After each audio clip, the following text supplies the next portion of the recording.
I never thought I'd survive to tell this story, but here it is.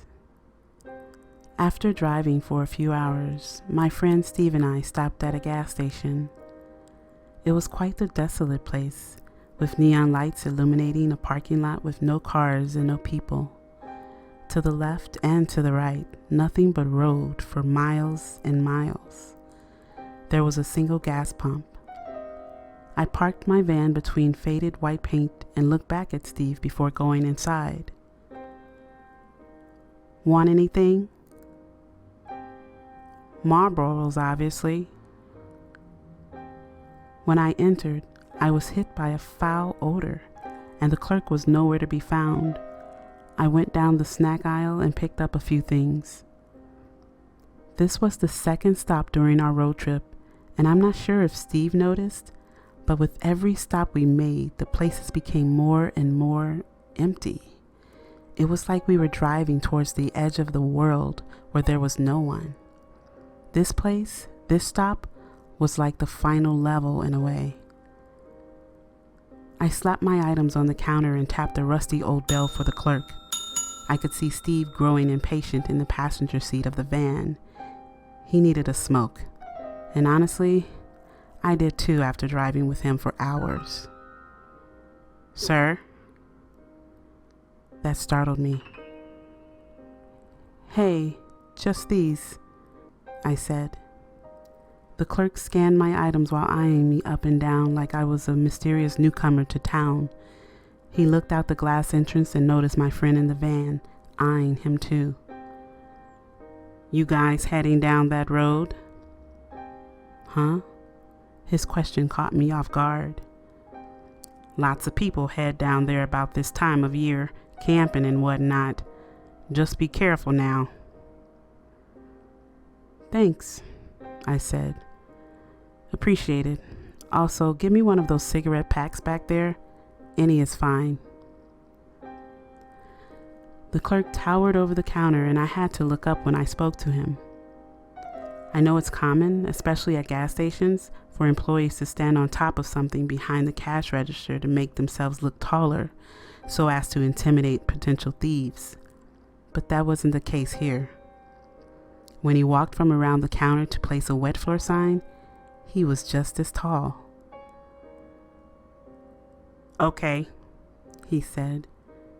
That'll be $11.35. After I paid, he put my things in a plastic bag for me and we bid each other goodbye. Be careful, he said, just as I was making my way out the door. You got it, I replied. His expression turned sour.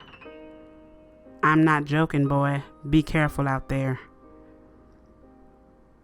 As if that didn't unsettle me, he added, and whatever you do, never, ever, under any circumstances, pick up a hitchhiker. Those people out there in the road putting their thumbs out, they ain't what you think, boy. They just ain't.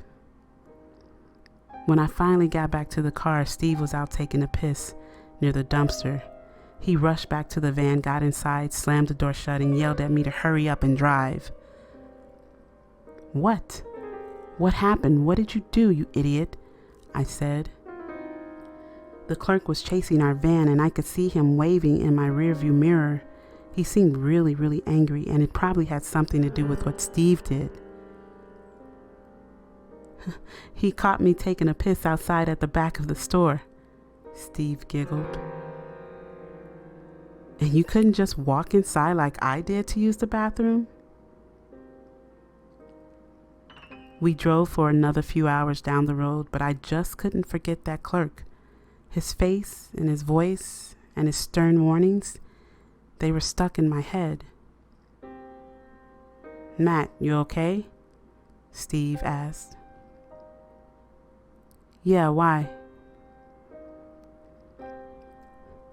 Did something happen inside that store?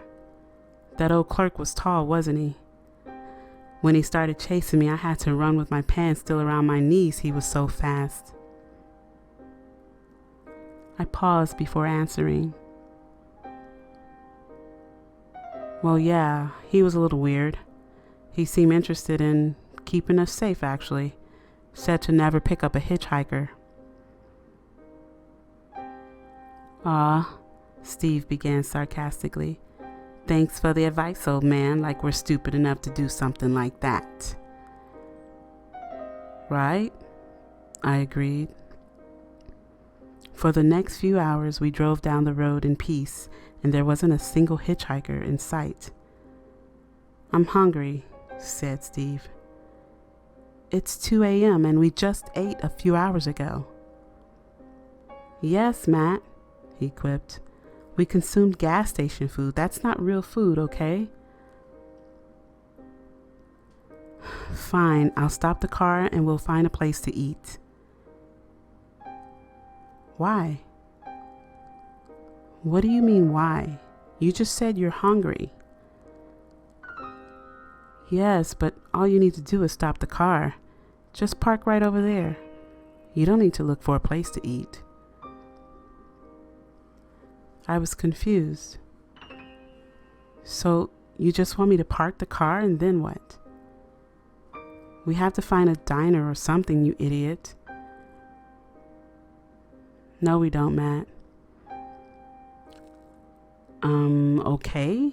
Then you're fine with eating the gas station food I bought, the one you literally just complained about?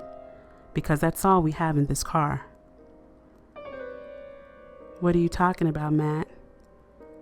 He said. There's plenty to eat in this car.